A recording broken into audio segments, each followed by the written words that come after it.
Welcome to Transatlantic Wrestling Talk. I'm your host, as always, Andy. And as always, I'm joined by my co-host, Dale. How are we doing, brother?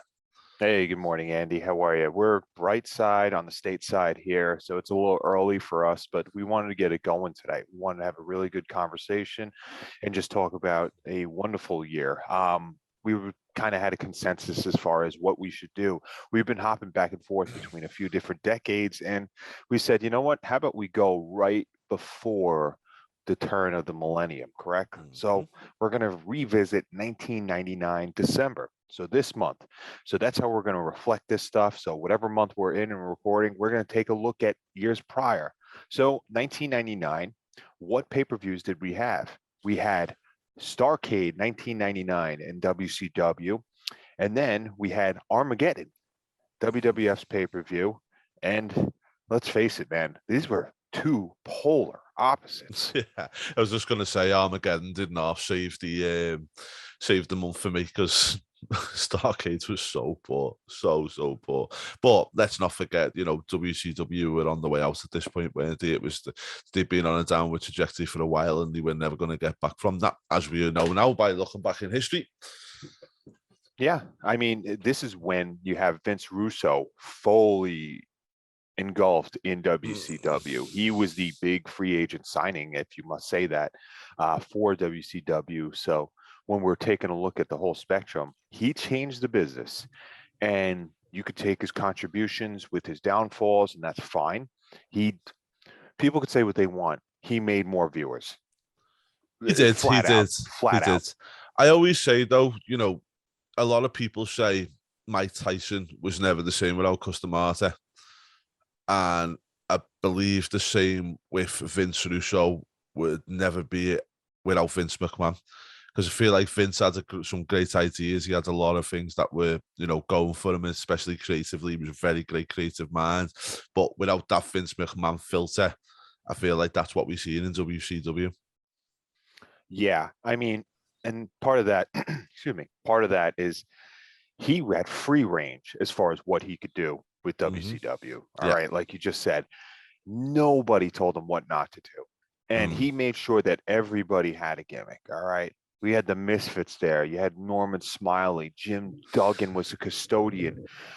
And then there was things like Oklahoma, which was just a terrible, terrible look on the business. And I think that's something that it's not good. It's not a good light if you look at WCW. However, where do you want to start off? Do you want to start off with Starcade? I think we should start off with the bad and go into the good, mate. Thank God. One thing that I will say, and I think it's a really apt place to start talking, is this was the beginning of this was the end for Bret Hart, wasn't it? No, sad, isn't it? You think this pay-per-view was the downtrodden on Bret, and I think Bret had never really was ever going to do well in WCW, but he could have potentially had one more run in WWF when the WCW folded. But I think also as well, I feel like, from his health perspective, he's never been the same, which is really sad as well. Yeah, he was the best ever. After this, he really didn't do anything.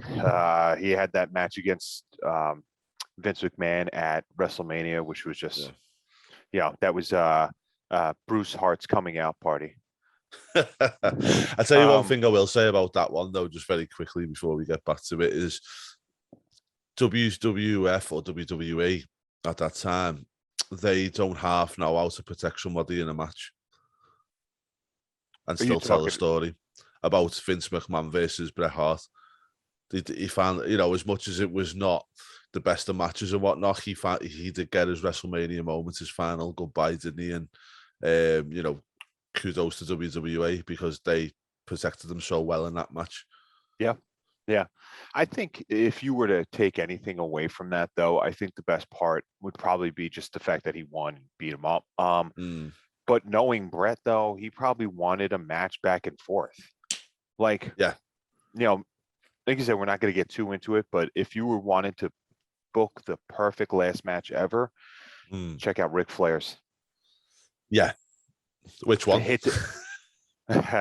The WWE one with Shawn. Yeah. Remember, there was something that happened there that never happened. That was that flying crossbody that Flair finally hit, and the crowd went wild. You know, he actually stopped Michaels from actually body slamming him off the top. Yeah. So let's have a little look at this. I'm not going to go into too much detail with this pay-per-view because it was really poor. It was really poor. Some of the highlights on this card, Medusa won the WCW Cruiserweight Championship on this card. Highlight? Okay. Okay, so can I just clarify on this? When I say highlight, I mean talking points. It's not necessarily a highlight. Very good. All right, very good. Yes, she won the title. She won that title in a shit match. Yeah, but she still won the title. Now, what is interesting with this one, reason why I think it's a talking point is, do you think this was a direct response to China winning the Intercontinental Championship? Yeah, why not? First of all, Medusa was a lunch ablaze, came into WCW, threw the belt into the trash can, the WWF Women's Championship belt in the trash can. So, you know, she knew where her alliance was, and everybody else knew where her alliance was. Shocking that she made the Hall of Fame, you know, but then again, money talks. But I do believe that she got into shape. I mean, you take a look. She was in the best shape of her life in WCW. Physically looked great. The next match later, you'd actually have Asia accompanying Shane Douglas and Malenko and Perry Saturn, you know, the Revolution. So they tried to combat whatever they did. And Vince Russo tried to recreate whoever he created in WCW. Yeah. I mean, one thing I will say, just to go back with Medusa in regards to the belt and stuff like that, as much as it was it was a really controversial moment, I don't blame her. And I'll tell you why I don't blame her, because she was so underutilized in WWE. And obviously at the time, there was no place for women. And, you know, and she was a way ahead of her time, Medusa, way ahead of her time. You know, I always think to myself, imagine if she's be around now with the Charlotte Flairs and Becky Lynch and stuff like that. You know, imagine some of the matches she'd have. Oh, it would be boss, man. Yeah. It would be fantastic. I'm not talking about Sasha Banks, too, although that would be great as well. But I'm talking, that would be amazing. But as we'll see on the other show, 1999 was not good for women's wrestling. No. We were back in that whole bra and pansy stage, weren't we? Yeah, but if you take a look, man, Alundra Blaze winning, you know, I mean, she beat Evan Courageous, who Courageous was fantastic. Courageous was, I wish she had a career that was longer than what it was, you know, aside from 3 count, which was fantastic. Yeah. You know, but at this point, you know, they, like you said, this is a highlight of that pay-per-view. You're going to take a look down the card. I mean, you also have Norman Smiley beating Meng, which the only reason why I'm bringing that up right now is because this was for the hardcore title. So people got involved. Meng was an animal. Meng will always be an animal, Haku. And he will win the title a month later. Correct? Yep. you know what? I'm getting my years mixed up. Because he would win the title. And then 2001, a week later, would be in the Royal Rumble. Yes, that's correct. I'm getting but Norman Smiley was a fantastic worker. He's one of the best actual teachers of the business right now too. So especially I'm not sure if he's in NXT anymore, but I think he's definitely in Performance Center. I think he is. Yeah, I think he is. Yeah, one of the main teachers. Yeah, big contributor to the Big Four. Do you know what makes me laugh on this whole pay-per-view is it's just so Vince Russo. So, you know, don't get me wrong, you start off quite with the tag teams, then the single match for the tag team match at the beginning is just your opening match. Then you've got 2 title matches. Then you've got the eight-man tag team match where Jim Duggan, if he loses, has to renounce American citizenship. Then you've got a singles, then you've got a 6-man tag, then we get into these stipulation matches, which is just so Vince Russo. Bunkhouse Brawl, Jeff Jarrett versus Dusty Rhodes. Crowbar on a pole match. Then we've got Powerbomb match, ladder match, and then no disqualification for the title. So it's just like, you know, the no DQ matches and the ladder matches, I'm not really that worried too much about, or that, you know, fussed. But a powerbomb match, Kevin Nash versus Sid Vicious, it makes sense, but at the same time, it's like, oh, come on, do you know what I mean? Especially when you're third to last match on the card too. You know, that's an attraction match that you could feature in the middle of Raw. Yeah, that's where that would fit. You could have a match between them, especially that high on the card, but like to have it that, I don't know, like to have it so down on the card, like nobody's sitting there going, who's going to be the king of the powerbomb? Like I think that's the dumbest build. You know, that's like, I'd rather see somebody who's the queen of the wrist lock.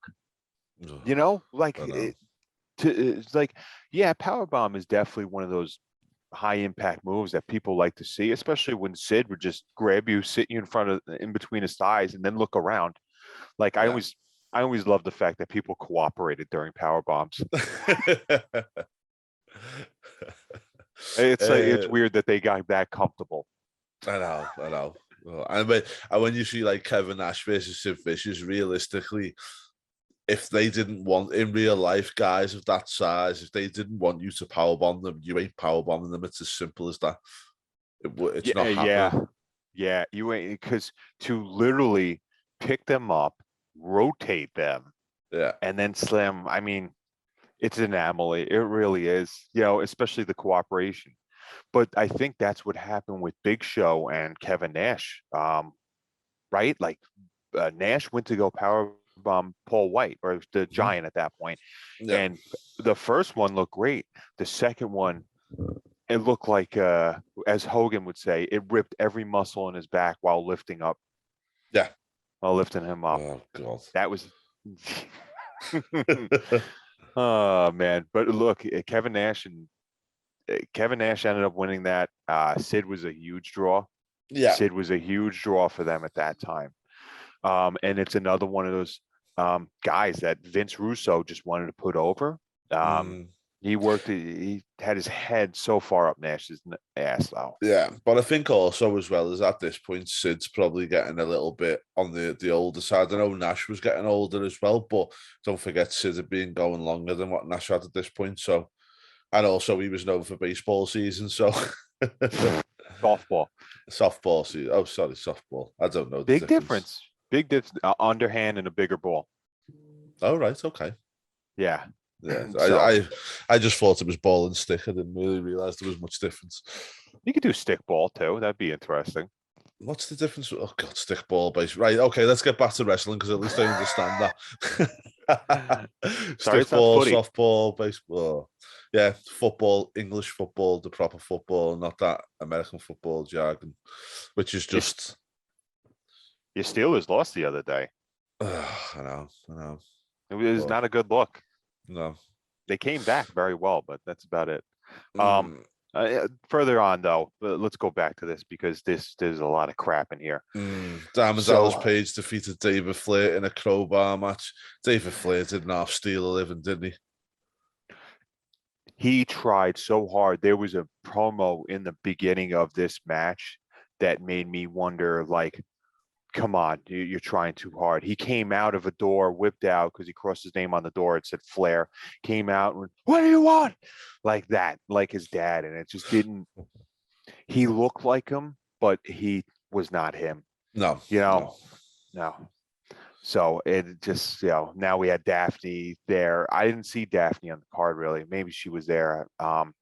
Maybe I forgot. Maybe I should have forgot. No, she wasn't on the card. Not at this point, but I will say this. Go on, sorry.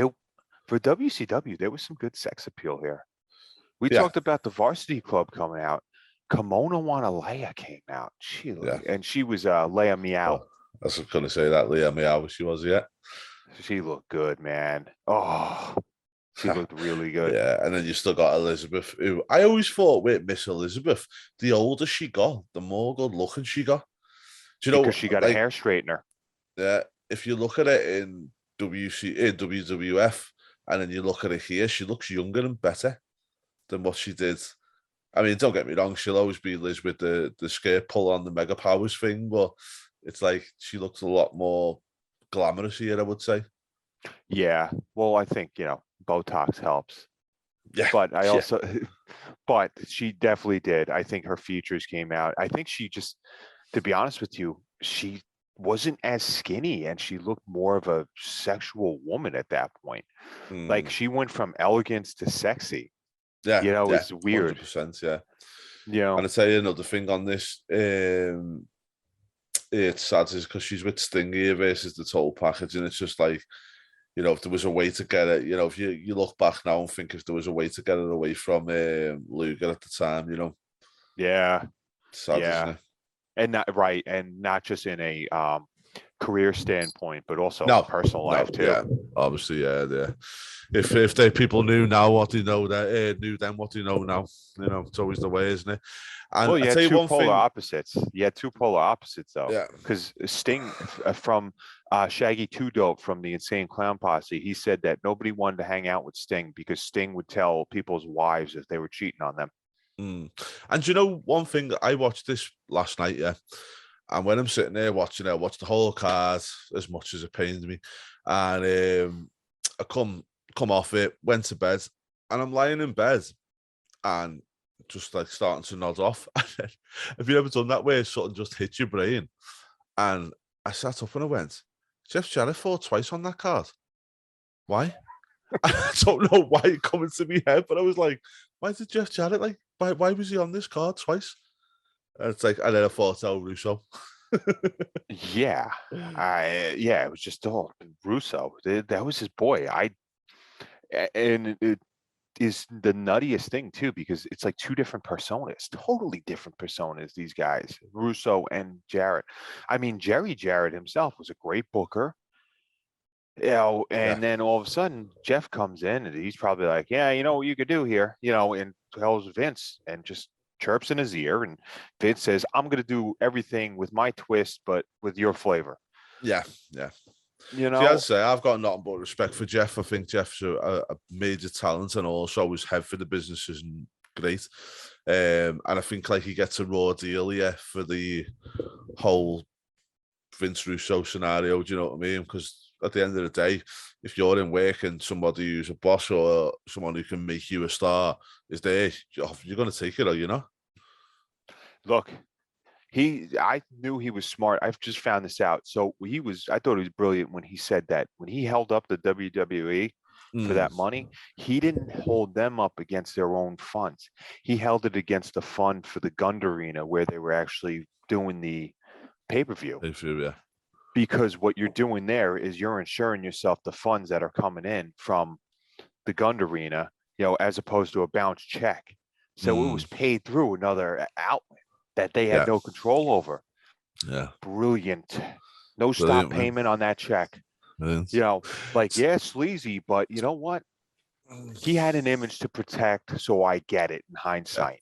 I tell you one thing that always makes me scratch my head with Jeff Jarrett is, Jim Cornette always says about Vince Russo, the people from the South, he hates people from the South. But the guy he pushed more than anybody and who he was friends with more than everything was one of the biggest names from the South. You talk about Jeff? Yeah. I don't think he necessarily pushed him. I think that he had the fantastic relationship with Jerry.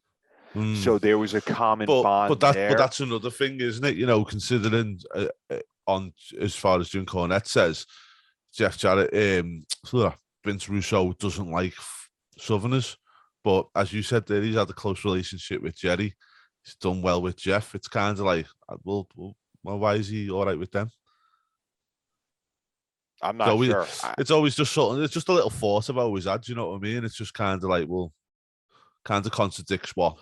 Okay, all right, but then do this. So remember that whole NWA revival that took place in WWE? Yeah. Which was kind of like a response to the NWO. Yeah. Yeah. But what did they do? They gave Jeff Jarrett the NWA title at the time, even though they had a champion. Yeah. So they had him on Raw. And 3 seconds after winning that match against, I think it was Barry Windham. It was.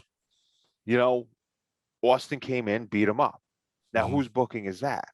Yeah. So it didn't make sense because I think Jim Cornette was on the booking committee at the time and then became a manager for the new Midnight Express. Yeah. Bodacious Barton, Bombastic Billy. Billy. Yeah, it was Billy, wasn't Bart? it? No. Bob Holliday. So you had those two guys in it. Yeah. And that was Vince Russo totally burying the NWA gimmick. So I don't know. That's a whole. If you really wanted to, that's another thing that you and I could go into one day. But yeah, I don't know. I think Russo did have a sore spot for Jarrett because he knew that he needed somebody that understood the business a lot more on the wrestling side and the psychology side of ring psychology side. And Russo said, all right, I'll take this guy. So here, you want to smash 50 million guitars and not earn a dime? Go ahead. Yeah. He didn't. That's what dude, I had to stop watching WCW at that time because of that. Yeah, no, it wasn't good, was it? And then, obviously we've already discussed a little bit Bret Hart versus Goldberg. Why on earth would you put Goldberg in a non-disqualification match?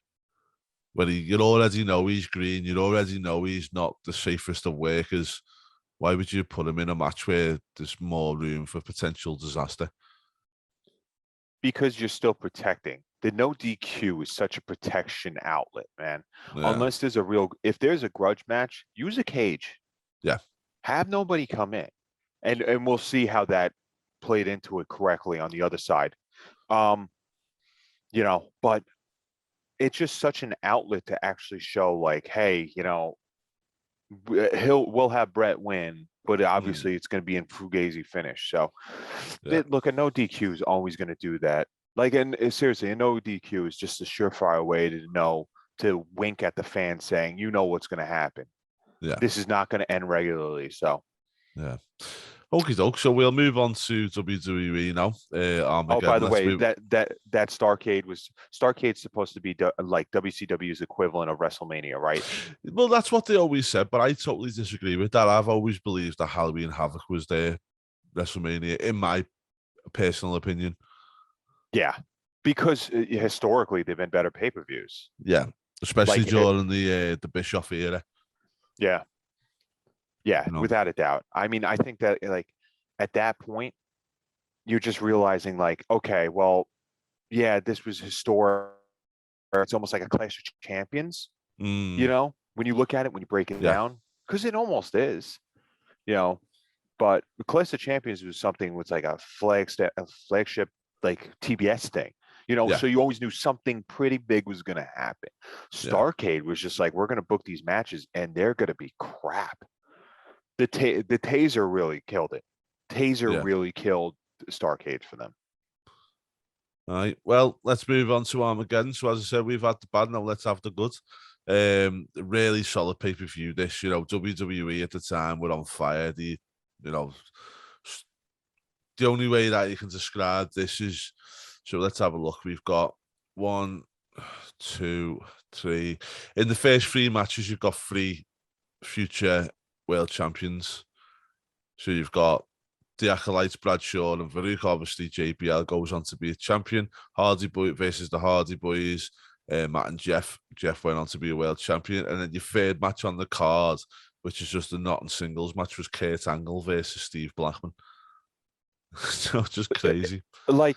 Yeah, and that's Kurt actually on that trajectory of he's still undefeated. He, Blackman, by the way, is no scrub.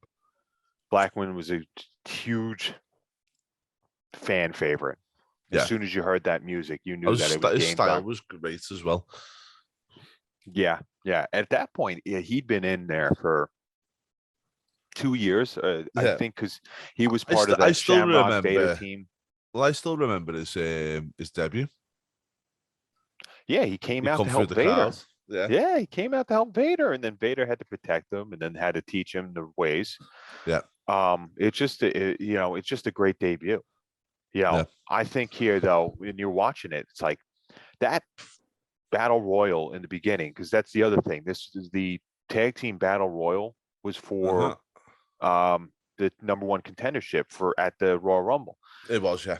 Dudley Boys, Edge and Christian. Okay, too cool. The Headbangers, Pete Gas and Joey Abs of the Mean Street Posse. Which, by the way, when you look at them, the sweater vest protected the fact that they were fucking jacked. The Acolytes in there, just all these like great tag teams that now you just have. Do you know one let's thing? Put guys together. Yeah, and do you know one thing I loved about the Acolytes? Yeah, was the evolution of the Acolytes. So they went from like these kind of crazy Undertaker guys with like paint on them and stuff like that to the APA. Yeah. Acolytes Protection Agency with the card games and the cigars and the beer and all like that. It just shows you that not only can you, if you've got a good tag team and solid workers within that tag team, you can evolve. Do you know what I mean? Edge and Christian's another one. Let's not forget they started off in the Broods with the kind of scary fangs and all the rest of it. And, next minute you're getting 5-second poses and the Week of Awesomeness and all this stuff. Do you know what I mean? Yeah. Back then they knew how to not only just evolve a character, but evolve tag teams as well. Right. And then on the opposite end with the Starcade 99 that we're watching, we see the de-evolution of Dustin Rhodes. Yeah. They actually go into that 7 character and then he just says, "Oh, that's not me." And he just sucked. Yeah. And it like in WCW, I should say. Yeah. So you have ways to book it and then ways you don't. Now, I will go on record of saying this, and I'm sure you probably are going to scratch your head at what I'm going to say. If you and I were to do this, our best and worst episode will be a retrospect on JBL. I say that because it probably is the most interesting. However, everybody hates him. I don't think anybody wants to hear about him. About JBL? Yeah. Oh, I do. I love JBL. But okay. But 6-year-old wrestling fan seeing JBL toss John Cena through a windshield at Great American Bash 2008 hates that man and wants nothing to do with him. Yeah. 13 years later, as they're 19 or 20 years old, they'll see that and be like, I hate that man. I don't want to be anything involved with him.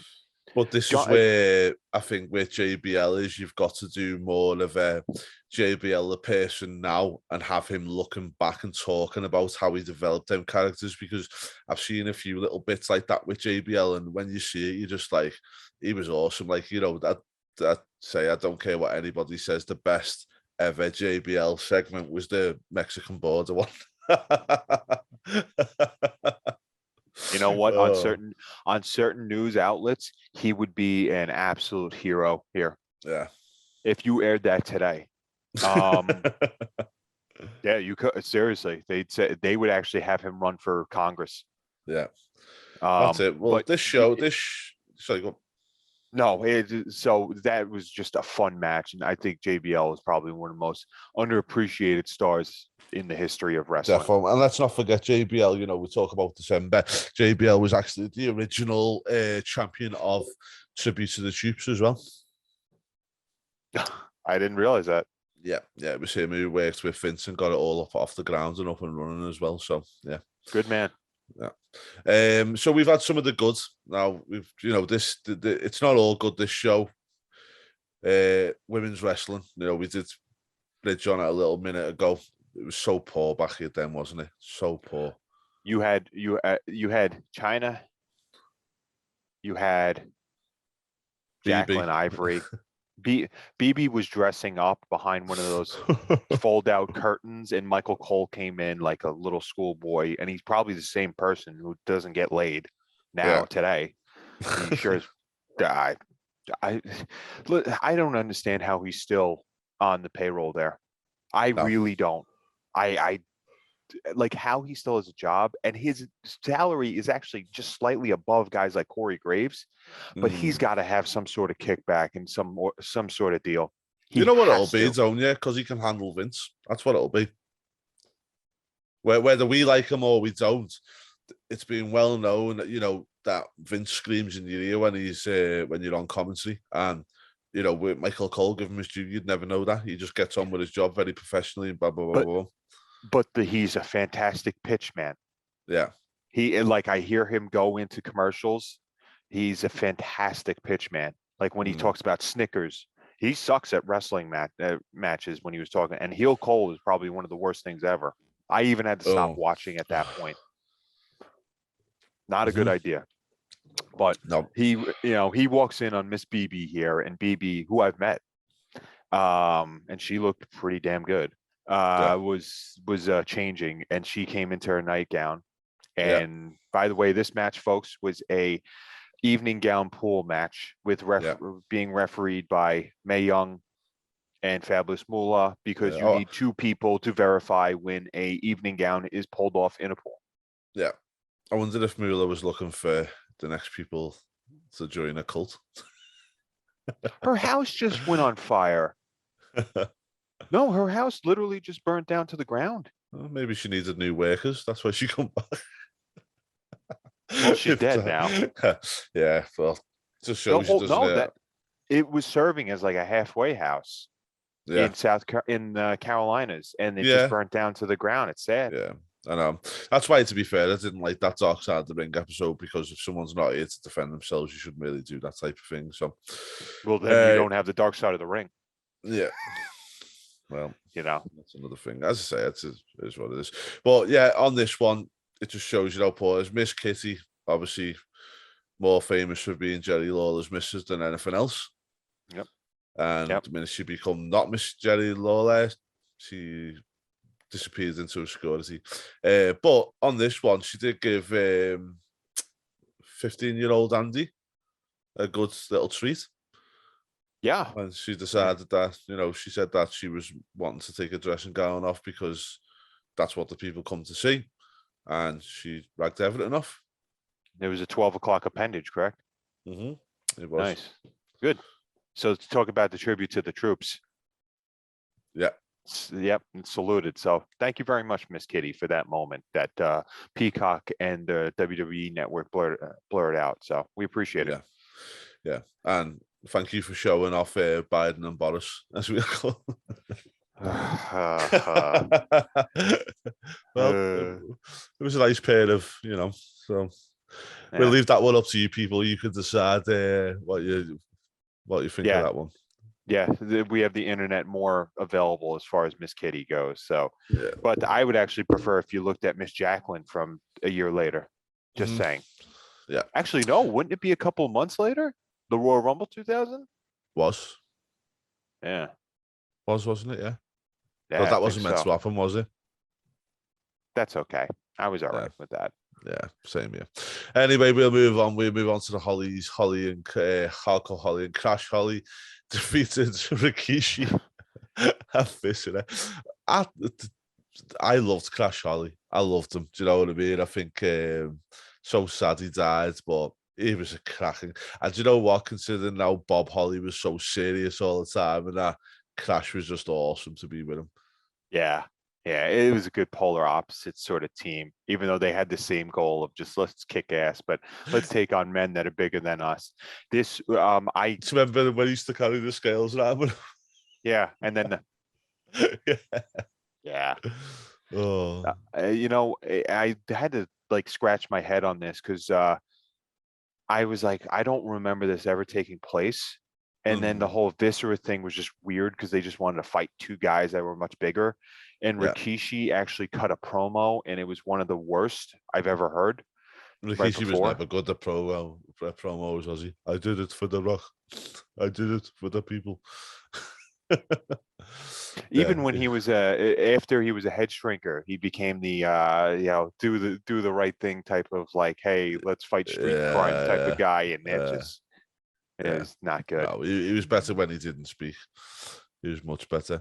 Yeah. And then after that, we moved on to Val Venus, the British Bulldog, and D'Lo. Val won the title here, European title, even though he's from America. Makes perfect sense. Yes, he deservedly. But this is how you book a triple threat match. When you're watching it, there's very little times where that third guy isn't involved. Yeah. And that third guy mainly who wasn't at the time wasn't getting involved with British Bulldog. It was booked properly. It was constant action. There was no lulls. You don't see this nowadays. These guys just the triple threat. All right, your turn to stand outside. Your turn to stand outside.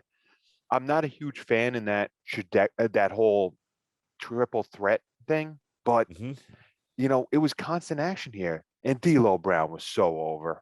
Yeah. Because D'Lo was great, man. And do you know, whenever I think of the European title, I always think of either D'Lo Brown or X-Pac. They're like the two names that always come to mind when you think of the European title. Yeah.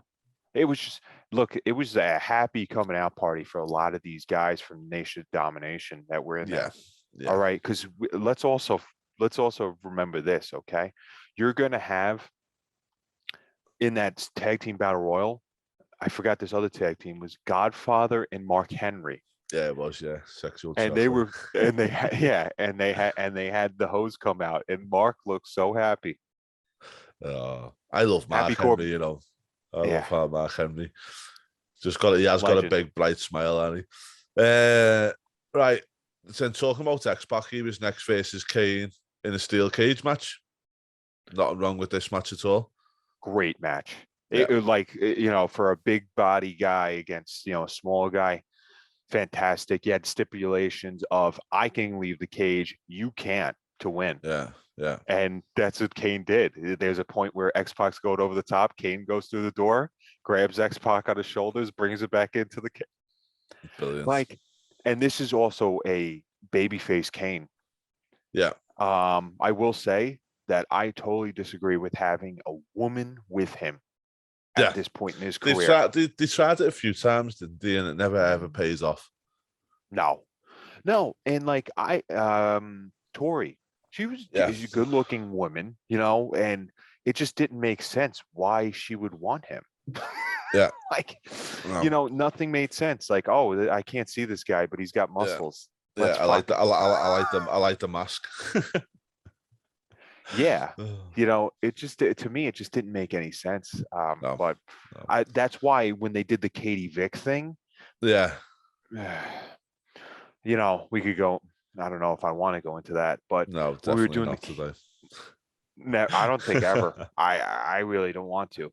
That's why it's just it scratches your head more Kane was a ladies' man, even though he wasn't able to talk or drive. Yeah. He was able to punch through grabber machines, though, and get toys for kids. Yeah. But, actually, that was towards his public service. Yeah. See, he was on probation and had to do some community service, so he figured do toys for tots. Brilliant. All right, next match we had Chris Jericho versus China. Chris Jericho coming out on top, winning the Intercontinental Championship. Chris Jericho could have a wrestle with a broomstick, couldn't he? Yeah, back then, yes. Yeah. Nowadays, no. Back then, this was the Evan Courageous and Alundra Blaze match that should have been. But seriously, China did a good job. Chris made her look great. Yeah. We go back and forth about how we really feel about China, but Chris made her look good in here, a competent wrestler. Chris was actually, I think when you look at it, it's just ring positioning too. Yeah. I was looking and he knew where to command the ring. Yeah.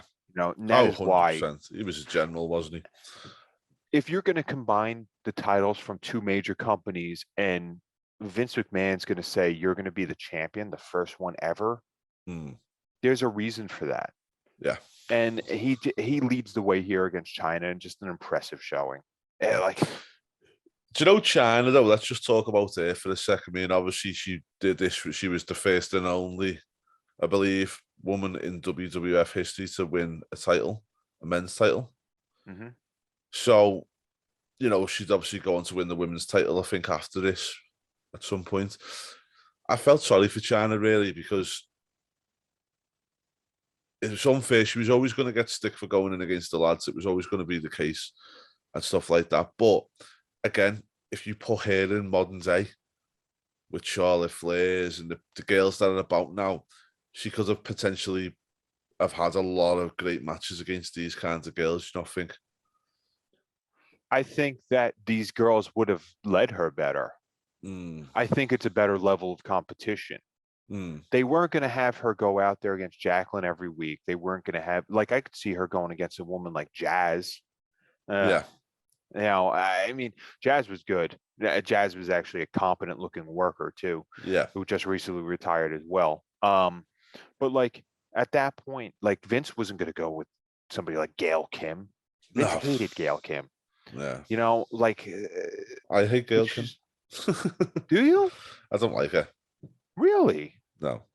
I think Gail, if you watch those Awesome Kong matches and Gail Kim, yeah, this is some of the best women's matches that have ever taken place in TNA. Yeah. And actually, sorry, I don't like Gail Kim WWE. I don't mind it in TNA. Exactly. In TNA, she had better matches there. Yeah, but that's I guess I'm not going to make statements, but I don't think Vince was really appreciative of certain people. And then we had the Rock and Sock Connection versus the New Age Outlaws, and they won by disqualification. The history is bringing a smile to your face. It is. I love. Do you know what? Every time I think of the Rock and Sock, it just makes me smile. I loved them. I thought they were absolutely brilliant. And also, I just always think of the Rock. This is your life segment on Raw. Every time I think of them. I know. Oh, brilliant. Still one of the most watched segments in history, that. Has to be. Has to be. I mean, between the girlfriend and everything. Yeah, you know, the fact it wasn't even his birthday. Yeah. But that just goes to show you that was Russo. Yeah. That was Vince. No, that was Foley. It's all Foley, that, mate. Really? But I thought Vince Russo booked that. Yeah, I think they booked it, but I think it was Foley who done everything. Oh, of course. But that's because well, look at the way Foley would act though in ECW. Yeah. You know, this is the type of guy that knew how to feed a crowd and knew when to actually stop at a crowd. He was going to do, I remember watching just footage of him the other day. He was going to do an elbow drop off the apron onto the floor, but was so anti ECW that he said, nope, you guys don't deserve it. It's like how Neville is now, or I'm sorry, Neville when he was a heel. Yeah. When he'd be like, you know what, you're not getting the Black Arrow bomb or whatever the hell it is off the top. You guys don't deserve it. This guy doesn't deserve it. I'll beat him another way. Yeah. You know, but Rock and Sock Connection here ended up winning, but not winning the belts here because of, you know, just the DQ booking. Yeah. And then we had what? So go on. I think that was the only one, right? Yeah. Yeah, it was. We had the other one on the show, which was very strange, was the Big Show, well, WWF champion at the time versus Big Boss Man, who come out with Prince Albert at this point, which I actually forgot until seeing the match. No wonder it wasn't the main event, but it was very unusual for WWE not to have the main event to be with the championship involved at that specific time. But yeah, that match couldn't have carried the pay-per-view. It was poor. And all I've got visions of now is Big Show lying on top of a coffin, getting dragged, just fake crying, which was it was just awful. This whole championship run was awful for him, wasn't it? It was not something they could hang their hat on. That's why the title came off shortly afterwards, and then you had Royal Rumble 2000, where he was actually technically the winner, right? Yeah. Look, I forgot a lot throughout the vignettes of this.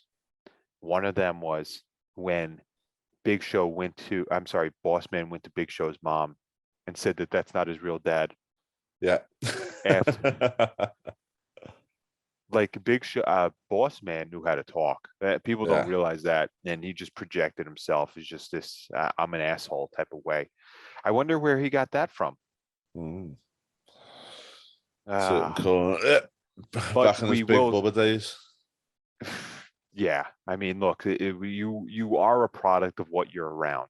I truly believe if you're around success, you will be successful in a way because you'll learn traits. And he was one guy that the guy didn't have to hold the title. The guy was always relevant. You know, even in that flap jacket that he had. You know, and even getting hung by the Undertaker.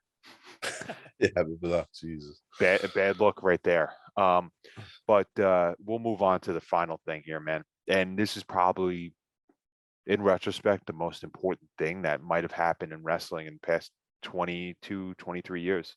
Mm-hmm. You know, and this is Triple H against Vince McMahon in a no holds barred match to close out a pay-per-view. The crazy bastard, old man, put himself in the main event. Let me tell you something. How did we get here, folks? Well, simply put, Tess was going to marry Stephanie. Instead, Triple H drugged her and married her in Vegas. And then they want the annulment, so Vince has to fight for the right of his daughter. Yeah, and that's where we got here. And this is the stipulation in this match, isn't it? If Vince wins, he has to divorce Stephanie or nil the marriage, and if Hunter wins, he gets a championship shot. Very well done. And I watched this match and I laughed my ass off because the opening, Triple H is in the ring. He's got his best music, by the way, before the game. Yeah. That music was fucking awesome, man. But Vince comes to the ring and Triple H is about to literally hack him with a sledgehammer. Vince takes powder, throws it 6 feet over Triple H's head. And Triple H has to sell the fact that he got hit with powder in the eyes for a good 3 minutes in the beginning of the match. Yeah. And when Mankind comes down with the trolley, yeah. But look, Triple H sold for whoever he was in the ring with. Yeah. He's the best ever, I'll say, in my opinion, for just putting people over. Top 5. Yeah, I will. All right, so top 5. Yeah, I'll agree. Because that's a little bit of a overstatement there. Yeah. But just looking at this, look, the ending of the match was perfect. The hits on it, like Vince wanted to get hit, man. Yeah. There's legends of them being at bars, and LOD did a doomsday device to Vince in a bar. Mm-hmm. Man, to be a fly on the wall.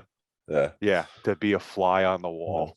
There's also something quite interesting though, is they were saying back in the day the WWF ring was very unforgiving. It was very stiff, and the only time it ever changed was when Vince started getting into it. That's funny. That's funny. This is what you deal with. That's when all the springs come in more and stuff. But Daphne is here. She's in the match. She's not on the card herself, but she's just there, isn't she? Yeah, looking pretty decent. God bless her. But going back to the best stuff, they had the actual staging for this for the whole pay-per-view was like a war zone.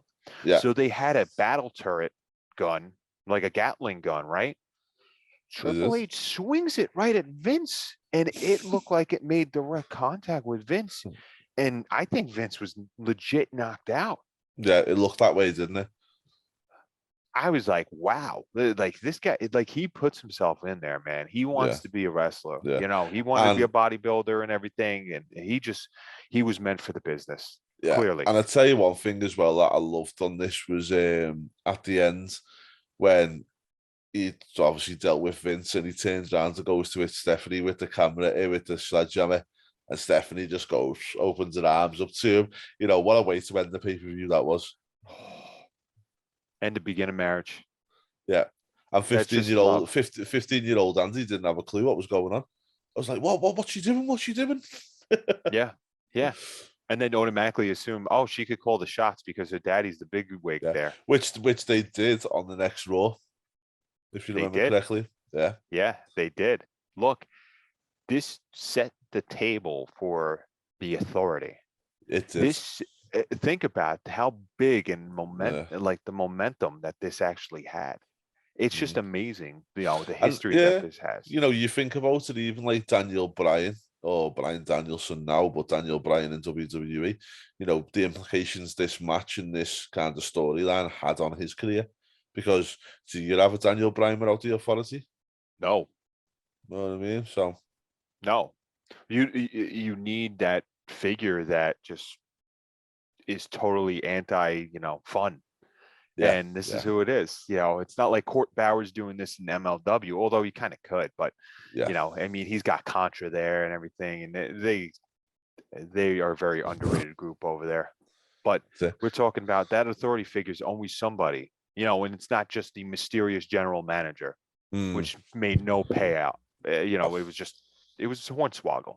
that's That's why this team, this power couple, is one that we're talking about 23 years later, 22 years That's later. it.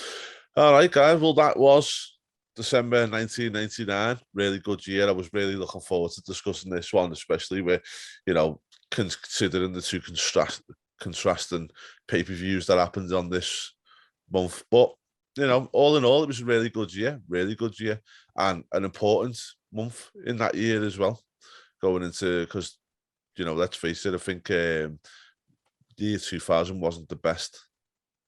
WrestleMania was a drab, wasn't it? I think Royal Rumble was okay, but WrestleMania was poor, and obviously WCW just went further and further decline. Yeah. So Yeah. I think this year was a good year. It was a good year, and especially December was a really good. And it's just kind of sad that they didn't keep on with that momentum, isn't it? Yeah, I think it was just this weird cross pattern where you realize, like, one's going one way, Yeah. one's going the other. You Yeah. have too much booking, and then you have I minimal think booking even that actually from led the way. I think even from Vince's point of view at this point, though, he was dabbling, wasn't he? Trying the big show as the champion. They were testing the waters with certain things, wasn't he, at this point? And obviously, they figured it out in the end. But anyway, guys, thanks for joining us. Really appreciate it, as always. We're getting some really good feedback, a lot of views and stuff like that. So do keep on following us, and make sure that you follow us on Twitter. Our Twitter handles are just below here as well.